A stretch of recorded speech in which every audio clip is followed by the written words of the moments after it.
Chapter 1. The Mr. Wells Mystery. It was Thursday, and Matt Johnson and his friend Linda Chapman looked at each other, surprised. They usually had history on Thursdays, but their favourite teacher was still absent. Nobody knew where he was. "Where can he be?" said Linda. "Remember, he disappeared after our visit to the castle," replied Matt. He looked at Linda and smiled. "Perhaps he's lost in time." "Shh, Matt. warned Linda. The others can hear us." The two friends had a secret, and Mr. Wells was part of it. Thanks to their teacher's special computer software, Matt and Linda could travel in time. Their first adventure into medieval times was still fresh in their memory. Matt saw that Linda's open, friendly face was serious now. "Don't worry," he said quietly. "Nobody knows our secret." "Except Mr. Wells," said Linda. Stop talking, Chapman and Johnson. Sit down. A thin man with an irritated expression came into the classroom. It was Mr. Briggs, the maths teacher. No history today, but extra maths exercises for everybody, he said. The class groaned. Mr. Briggs was the strictest teacher in Greenwood Middle School, and his lessons were worse than medieval torture. "Come back soon, Mr. Wells," thought Linda. After school, Matt and Linda walked home together as usual. Greenwood was a quiet London suburb where people weren't too curious, and here, for now, the secret of their trip in time was safe. Outside her house, Linda said, "Matt, why don't you come in? Mum made a chocolate cake yesterday and we can surf the internet." Linda was a computer fan and a chocolate cake fan. Her parents were divorced and she lived with her mother, who made the best cakes in Greenwood. "OK, can I use your phone to call Gran? She worries if I'm late." Matt had lived with his grandmother since his parents' death in an accident some time ago. 10 minutes later, the chocolate cakes still on their faces, the two friends were sitting at the computer. Linda switched it on, but then an unusual thing happened.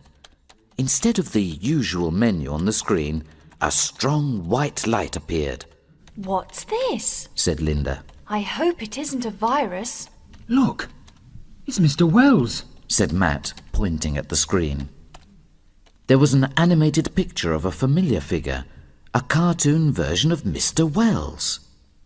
Suddenly, it spoke with Mr. Wells's voice. "Linda! Matt! Help me!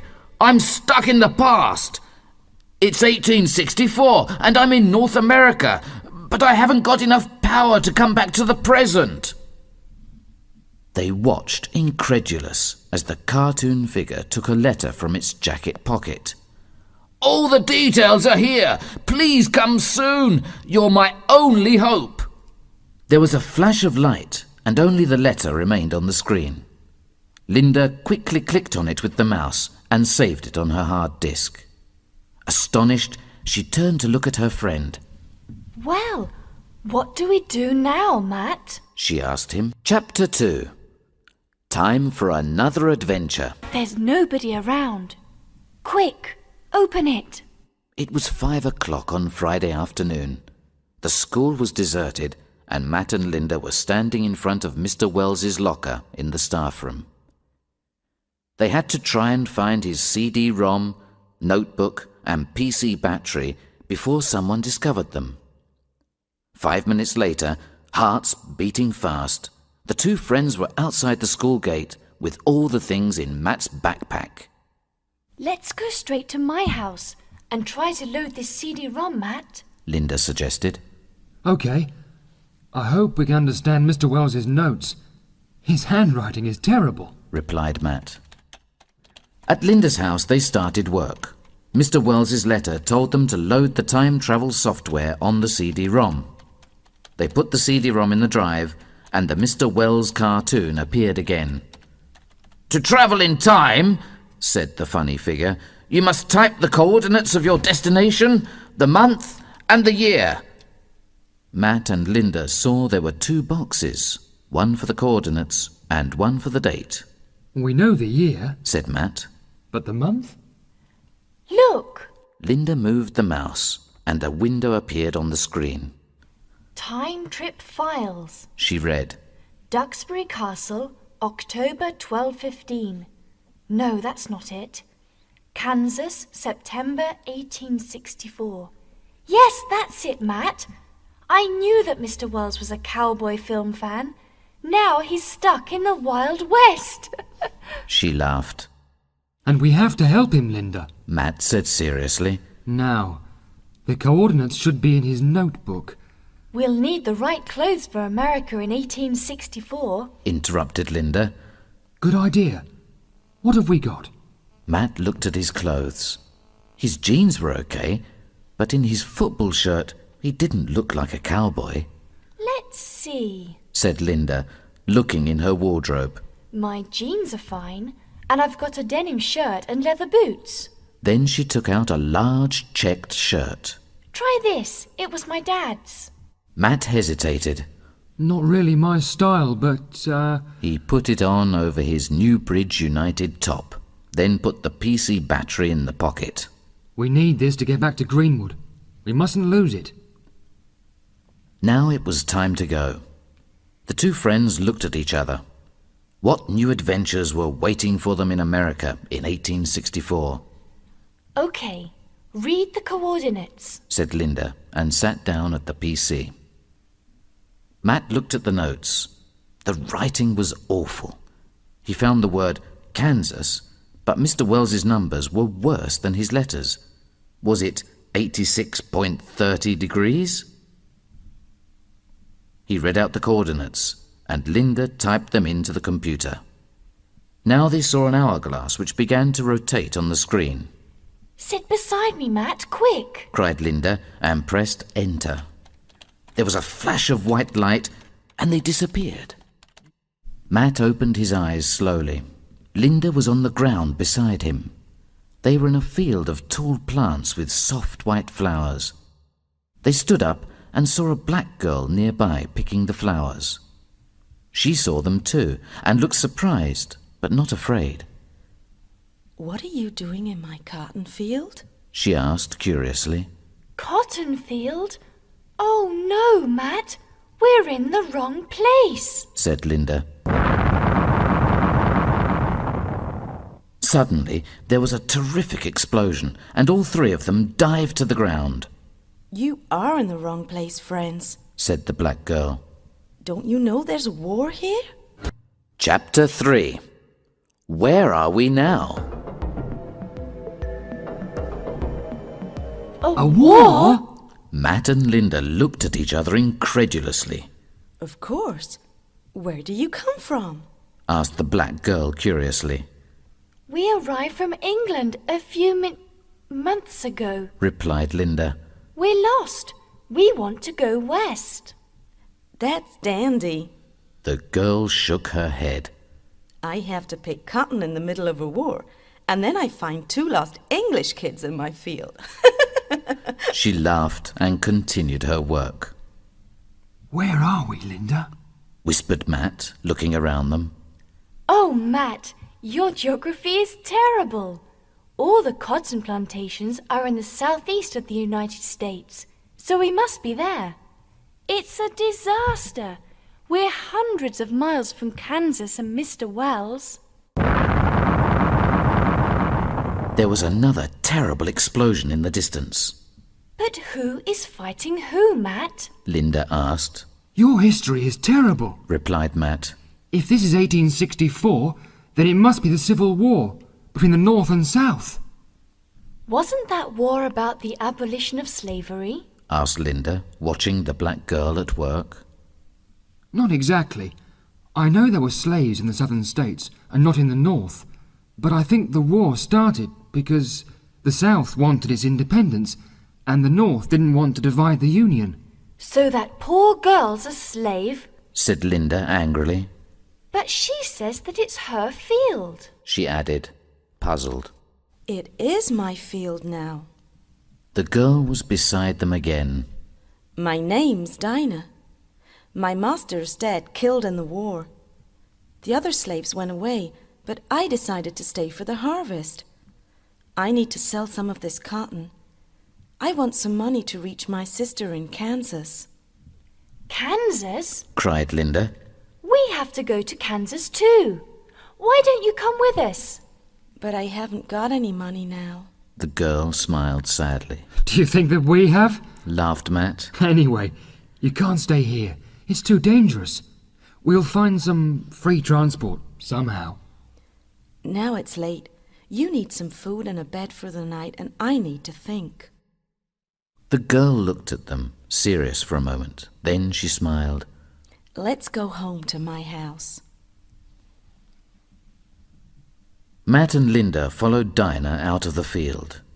The dark blue evening sky was coloured to the west by the soft orange light of the sunset. That's where we have to go. Said Linda, pointing. West to Kansas. But not tonight. Said Dinah, pointing to the east where the sky was red with fire. Tonight you're going to poor old Atlanta. As they walked towards the town, they met many wagons of sad, frightened people travelling in the opposite direction. Turn around! Somebody shouted to them. Everybody has to leave. They're burning Atlanta. Don't worry. Said Dinah to Matt and Linda. I live outside the town. Soon they arrived at a large white stone villa in an enormous park. I'm living in the big house now the master's dead. Said Dinah. The other slaves took a lot of furniture and fancy things, so there's not much inside now. But there are beds for us all, and it's better than 15 years in a little wooden cabin. That's where I used to live. Come in, eat and sleep. In the morning, we'll decide what to do. Tomorrow is another day.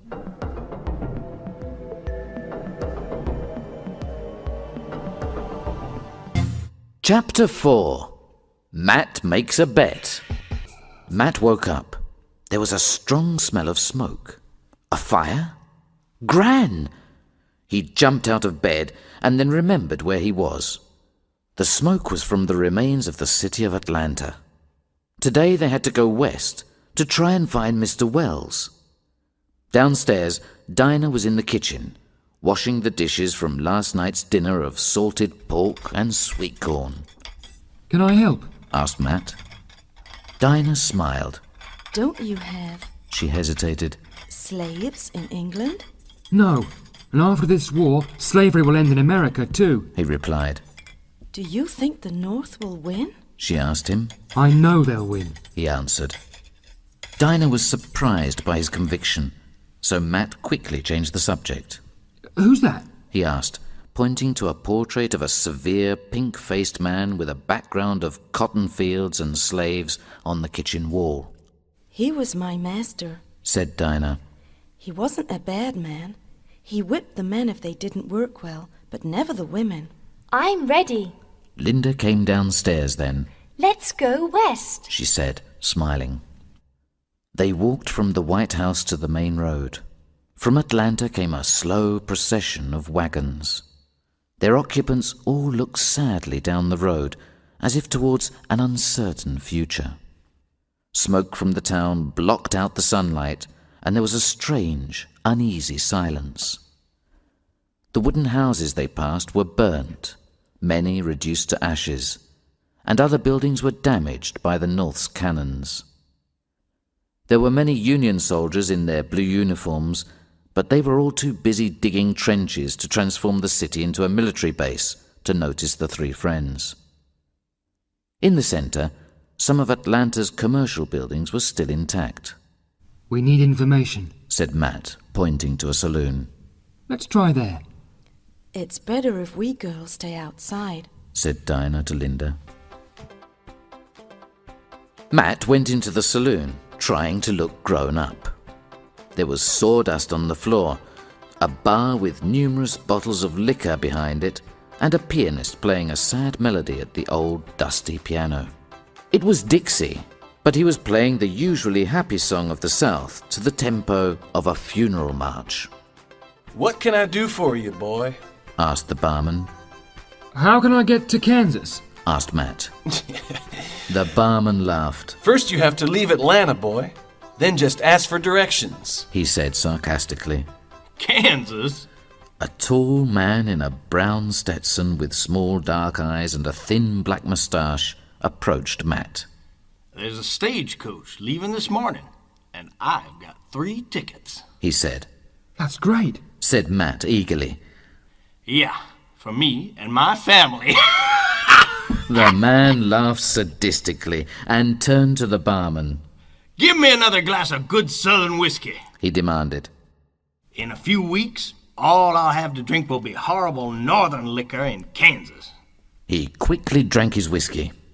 Who wants to play billiards with Rhett Beauregard, the best play in Georgia? He shouted suddenly. It's my last game in the old Atlanta saloon.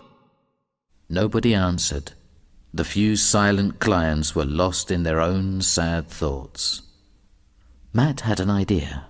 I do. He said quickly. I'll play billiards with you, but I want to make a bet. If I win, I want your 3 tickets for the Kansas stagecoach. Beauregard thought for a moment. Then he said, smiling horribly, And if you lose, boy, I want that slave girl you left outside. Chapter 5. The Journey to Kansas. Linda was surprised when she looked in the window of the saloon and saw Matt playing billiards, particularly when someone nearby shouted, "The Kansas stage leaves in an hour!" Then she saw his serious expression and noticed that all the other customers were watching the game closely. And suddenly she understood what her friend was trying to do. Dinah, he's trying to win our trip to Kansas. She cried. Matt was good at billiards, but at first the pressure of the situation made him nervous, and he played badly. Fortunately, his opponent was drinking too much whiskey, and slowly Matt took advantage. Beauregard looked nervously at his pocket watch. The stagecoach for Kansas was going to leave in 10 minutes. Matt made a great shot and won the game. Now, give him my tickets, please. He said calmly. I'll give you this! Shouted Beauregard angrily, taking a pistol from his holster. Stop! The barman was pointing his rifle at Beauregard. The boy won fair and square. Give him the tickets. The journey was like a strange, tormented dream. They traveled 800 miles in 3 weeks. They left Georgia, following the spectacular Appalachian Mountains, and continued through the Confederate states of Alabama, Mississippi, and Arkansas, and into the Union state of Missouri with its vast forests. A memorable moment was crossing the majestic Mississippi River, but the devastating effects of the war were everywhere and impossible to forget. Towns in ruins, plantations destroyed, thousands of men in grey or blue uniforms, many of them mutilated by terrible weapons of destruction, and piles of coffins waiting for the dead. The stagecoach wasn't comfortable, but they stopped at night to sleep. During the day, nobody talked much. The war made everyone sad and silent. They often heard a familiar name, Lincoln, pronounced with respect and hope. The other 5 passengers in the stagecoach changed frequently. One day, another passenger, a plantation owner from Alabama, spoke to Dinah. Girl, you had a job, a home, and food. Now what have you got? Dinah smiled. My liberty, sir. She said proudly. Kansas City was a lively frontier town, the last stopover for many homesteaders going west. The main street, with its hotels and saloons, was full of European immigrants waiting to form a wagon train for the Oregon Trail. It was time to say goodbye to Dinah. Her sister, Daisy, notified by telegram, was waiting for her. Stay with us for a few days, insisted the 2 girls after their happy and emotional reunion. Thanks, but we have a job to do, said Linda. Dinah, I have to confess that I played with your life in that billiard game in Atlanta. added Matt. Dinah laughed. But nobody can play with my life now, Matt. She said happily. I'm free. I'll miss Dinah. Sighed Linda as they walked down the main street. Yes. Matt said distractedly. Linda, why is everyone looking at us? In fact, the two friends were the object of great attention. Then they saw the reason. All along the street were big posters with their photograph on them, and under it, one enormous black word. Wanted. Chapter 6. On the Oregon Trail. Matt and Linda now felt very conspicuous. They walked along the street, feeling the eyes of everyone watching them closely. Then a voice called them by their names. Matt, Linda, I think it's time for us to talk. It said. A big man with a long moustache and a badge in the form of a star was sitting in a rocking chair on the veranda of a small stone building. The sign above his head said, Sheriff's Office. The two friends were sitting in the sheriff's office as he explained to them why there were photos of them all over the town. Your uncle had the idea of the poster to bring you to my office. Isn't our uncle here? Asked Matt. No, but he left a letter for you. Replied the sheriff, taking an envelope out of his desk. Linda opened the envelope. Inside was the photograph from the wanted posters and a note. Dear Matt and Linda, She read. I hope you like the photo. I took it on the bus to Duxbury, do you remember? I'll be at Fort Laramie. Meet me there. Best wishes, Mr. Wells, your uncle. Oh no, Said Matt. Where's Fort Laramie? It's on the Oregon Trail. Answered the sheriff. You can go with one of the wagon trains, but watch out for redskins. They're called Native Americans now, Said Linda indignantly. not Redskins. Matt groaned. Native Americans indeed. Replied the sheriff gruffly, an angry light in his eyes. Redskins, Indians, call them what you want. They'll scalp you before you can say your prayers. My brother was killed by Native Americans in Colorado, and his wife and 2 kids, a brother and sister, like you. He looked at them sadly now as he polished his silver star. Linda was embarrassed and said nothing. Good luck, kids. Now go and find a lift to Fort Laramie. Matt and Linda, now brother and sister looking for their uncle, were offered 2 places on the wagon of a young Irish couple, Sean and Molly O'Reilly. The next morning they left Kansas. A dozen covered wagons pulled by horses moved slowly across the vast Nebraska plains. Sean, a small, cheerful man, talked happily to Matt and Linda.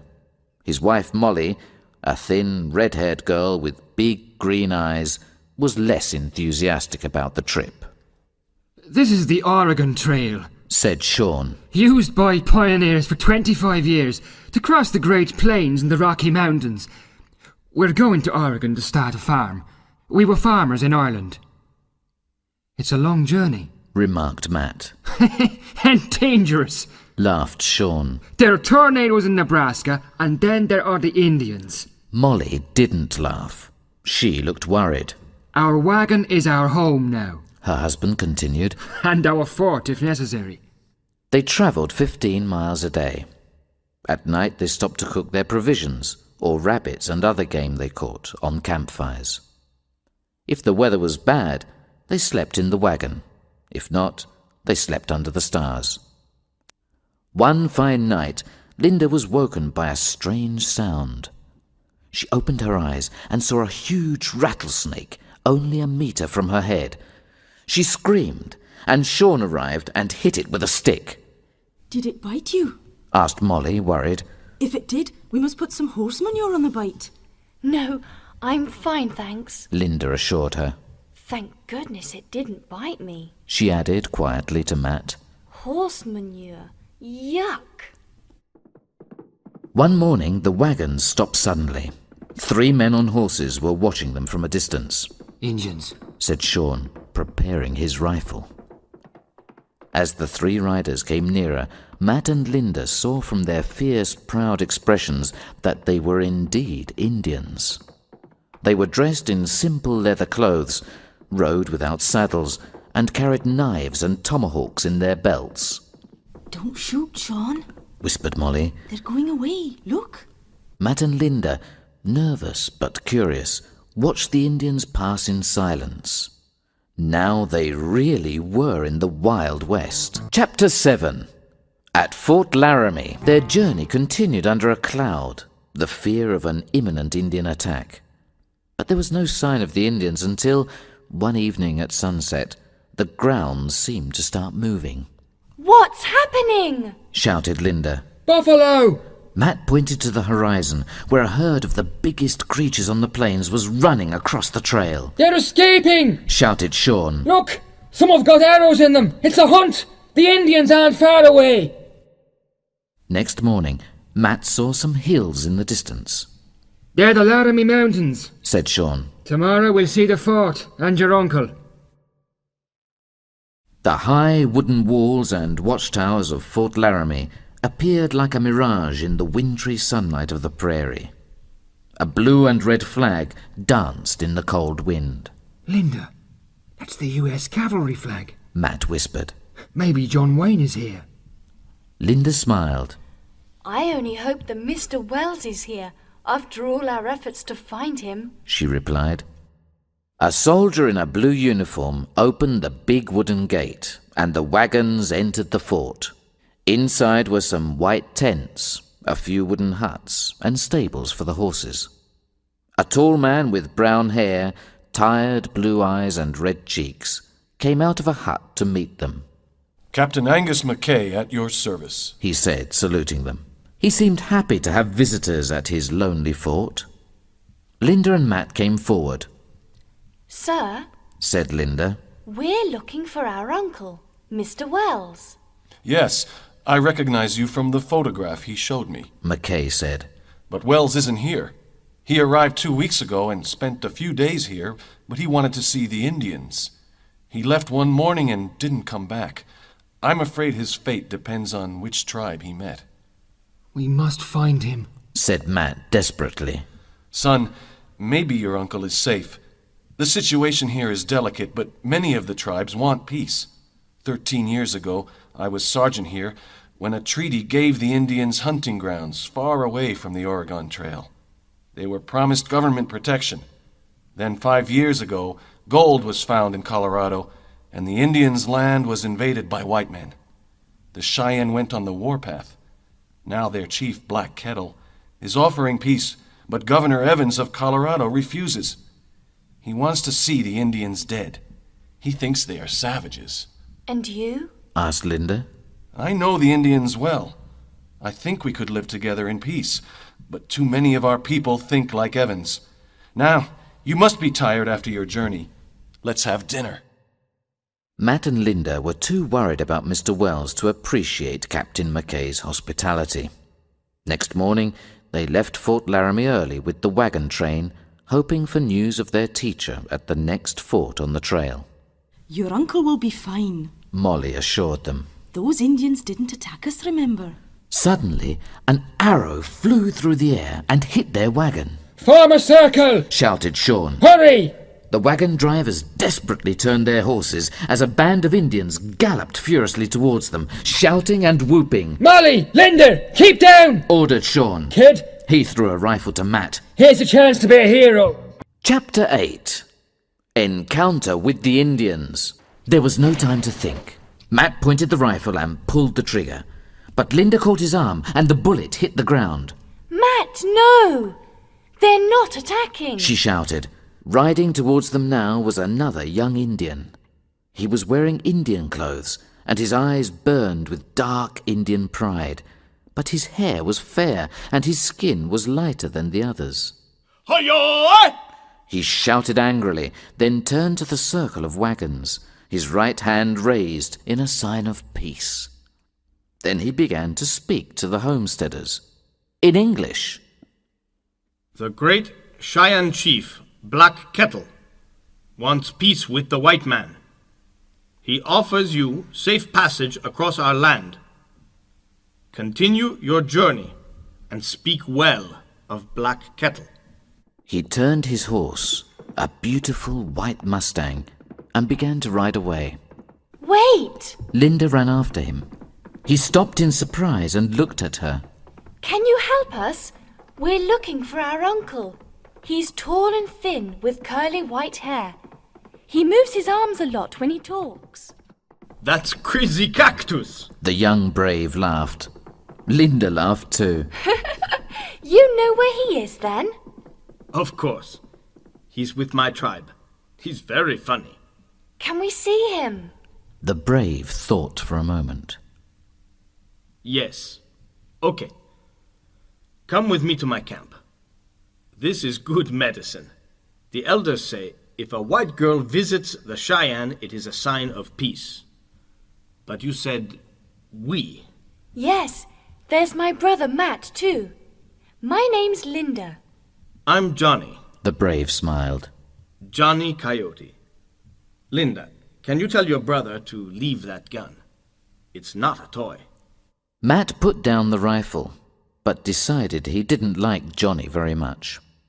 The Indian boy pulled Linda up behind him onto his horse. Matt didn't like that either. They said goodbye to Sean, Molly, and the others. Then, with Linda riding behind Johnny and Matt behind another brave, they galloped away over the plain. Linda held on to Johnny and felt the wind in her hair and a strange new sense of freedom and happiness. After a while, Johnny slowed his horse. Can we talk? He asked. Before we reach the camp.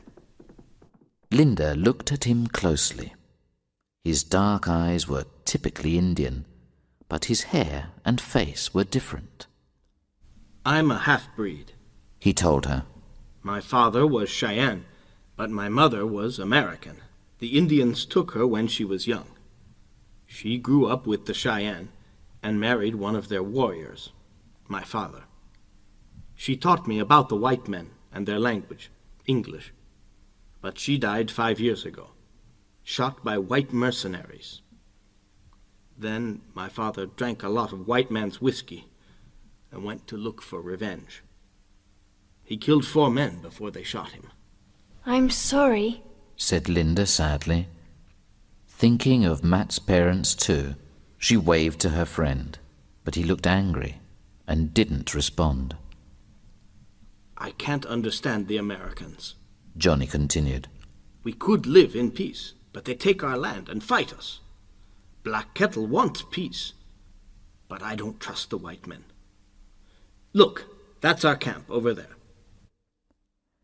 In the distance, Linda saw a circle of tents. Their long journey was finally at an end. But before they returned to Greenwood with Mr. Wells, she wanted to spend some time with the Native Americans and with Johnny Coyote. Chapter 9.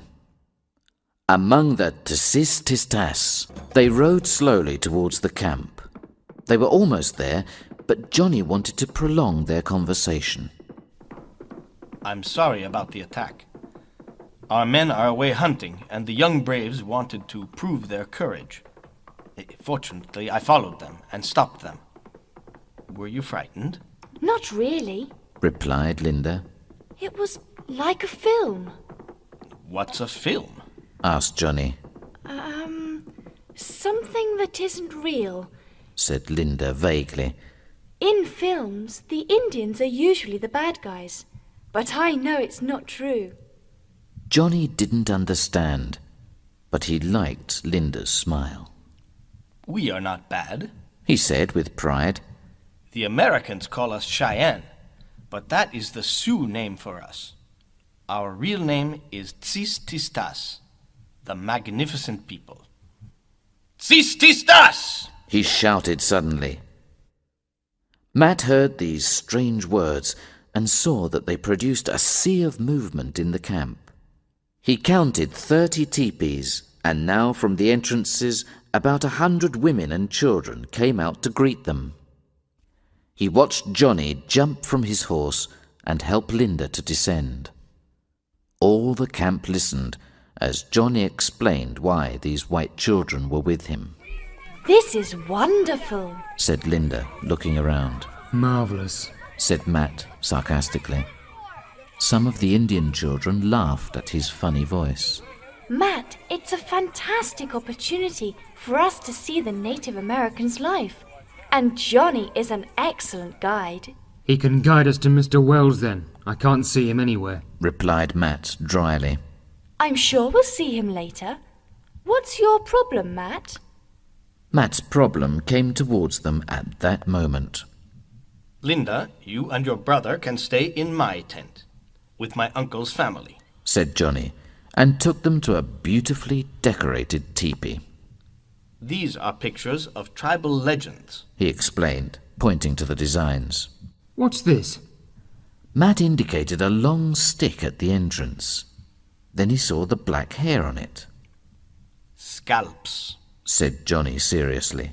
from our enemies, the Pawnee. Take a scalp, and you take the person's spirit. Your enemy can't go to the happy hunting ground. He saw Linda shiver. It's our custom. He said simply. A warm fire burned inside the teepee, and Matt and Linda felt tired after their dramatic day. Why don't you sleep now? Suggested Johnny. I'll wake you for dinner. Dinner was when the men returned from hunting. It was dark, and from a large fire in the middle of the camp came the smell of roast buffalo meat.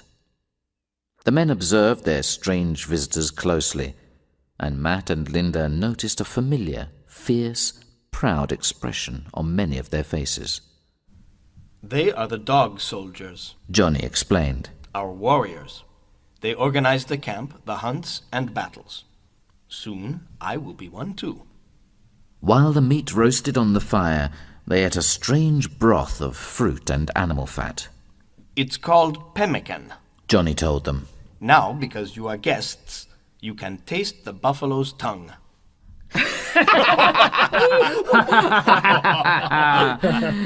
Suddenly there was great hilarity, and they heard a familiar voice. "The Sioux will defeat General Custer, but—" Dressed in buffalo skin clothes and with feathers in his hair, they saw Mr. Wells speaking to a group of Indians. Matt and Linda laughed at his strange appearance too, but then they saw the rope around his feet. Mr. Wells saw them and shouted to them, "Matt! Linda! Thank heavens you're here! I'm a prisoner!" Chapter 10. A dramatic night. When Mr. Wells spoke to them, the dog soldiers moved towards him and pulled him away. Matt and Linda watched nervously as Johnny and the dog soldiers argued. Johnny didn't tell us Mr. Wells was a prisoner, Said Linda desperately. Don't worry. Said Matt. I've got an idea. Later tonight, you distract Coyote and I'll try to free Mr. Wells. I saw where they took him. Be careful, Matt. Said Linda worriedly. Shh, he whispered. Here's Coyote. Let's go to my teepee. Said Johnny. I convinced the warriors that you are good medicine. You can stay in our camp, but you can't see your uncle. But we came here to take him home. Said Linda angrily. Come with me. I'll explain. Replied Johnny.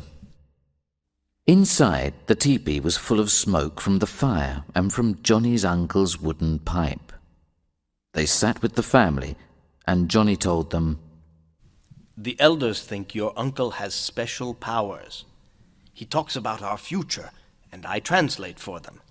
He says the Indians will meet a terrible fate, that the white men will exterminate us, and he gives many details.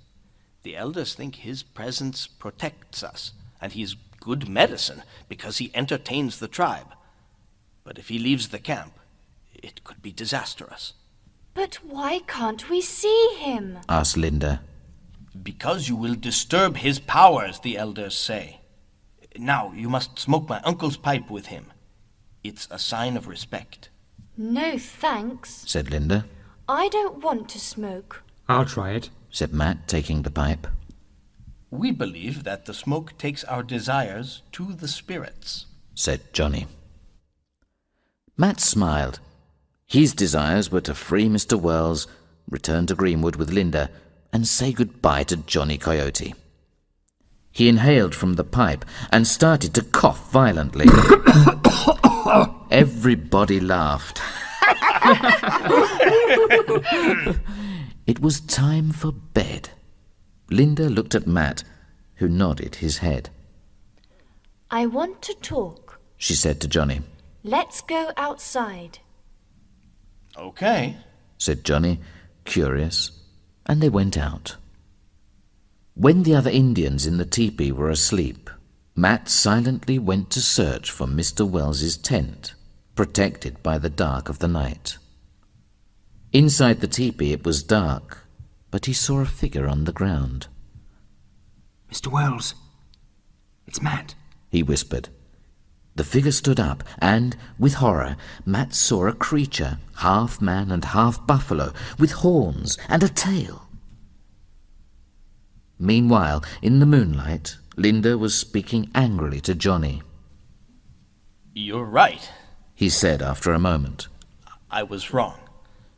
I didn't tell you the truth, but I wanted you to come with me. He was looking at her with a strange light in his dark eyes, and she forgot why she was angry. Linda, I want you to listen to a poem, he said, and his voice began to fill the silence of the plains.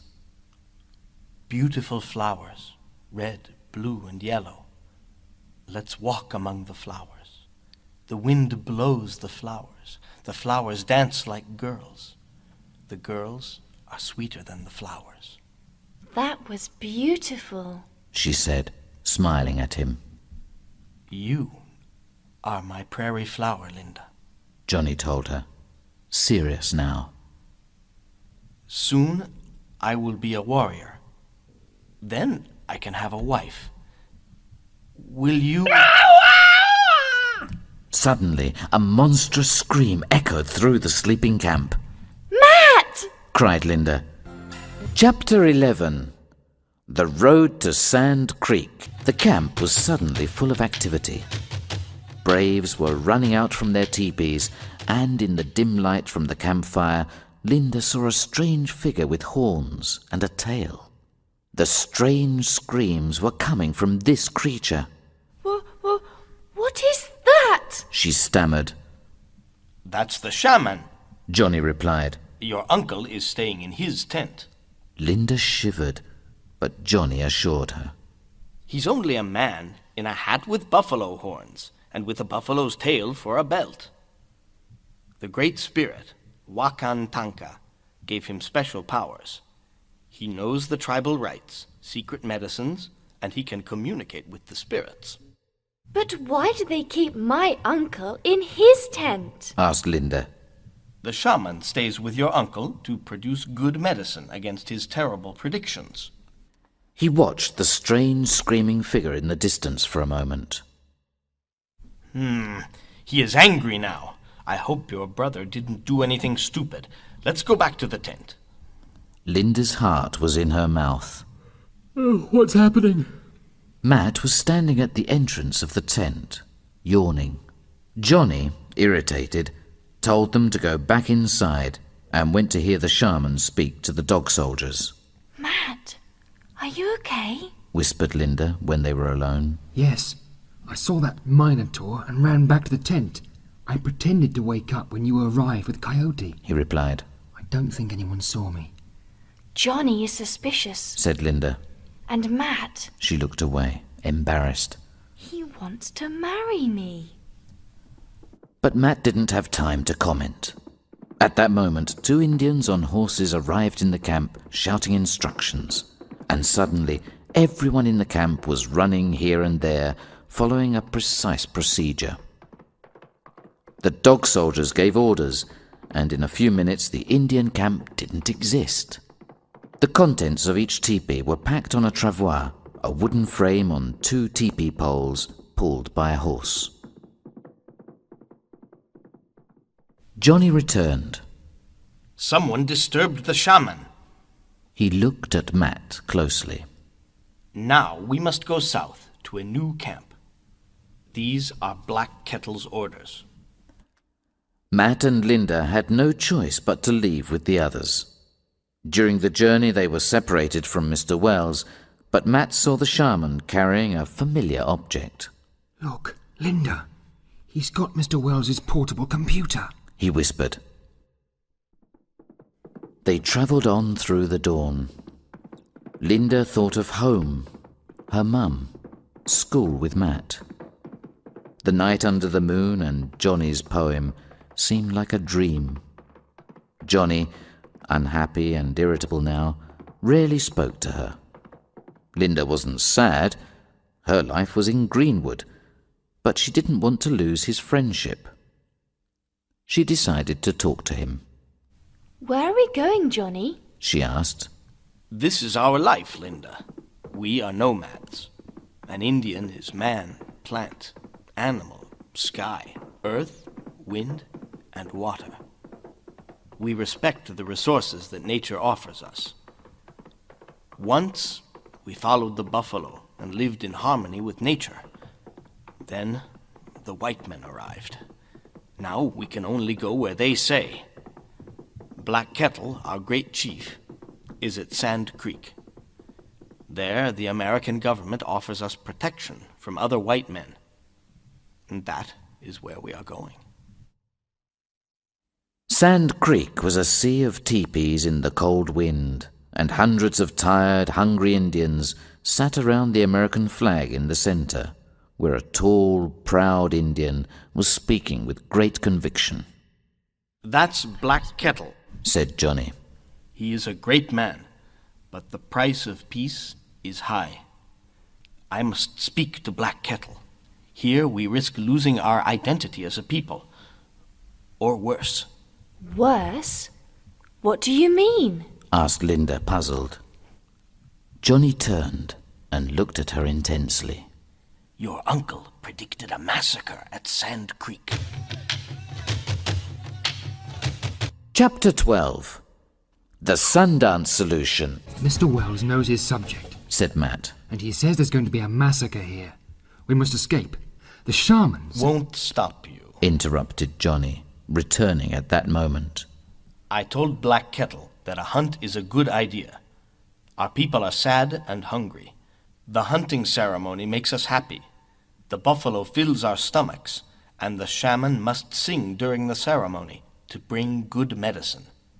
That will be your moment. He looked at Linda. I'm happy you saw our real life, not the film. He told her, smiling. Then he turned to Matt.